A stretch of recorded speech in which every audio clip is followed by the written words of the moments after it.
Het is van de morgen een bijzonder gezicht. Al die toppers in Ljouwert. Ijsmaster Meinder Timmerman kent er haast net over uit. Ongelooflijk. Trots, blij met z'n allen.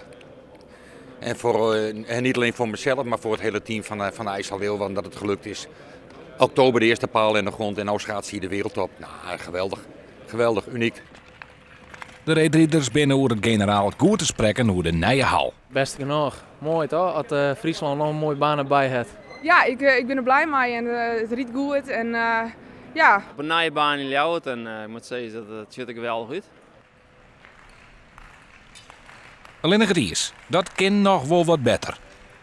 Ik moet wel eerlijk wezen, het is nou nog net het allerrapste ijs. Maar ja, de meeste mensen hier even een kans en een tiertje om het ijs even goed voor elkaar te krijgen. En ze zijn keihard ontwerp geweest om er een goede vlier in te lezen en goed ijs. En ja, ze moeten de apparaat nog goed instellen. En dat moet even gebeuren. Ik denk dat het dan echt goed is.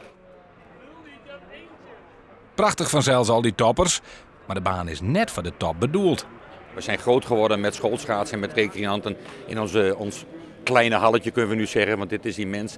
Maar daar blijven we het voor doen. Het is een breedte sportbaan. De topsportbaan is die half. Snelste ijs van Europa ligt daar. Daar gaan ze straks ook weer heen te trainen. En tot die tijd kunnen ze hier prima terecht. Maar we gaan straks niet zeggen, we doen het schoolschaatsen even een paar weken aan de kant omdat de toppers trainen willen. Nee, dat gaat niet gebeuren.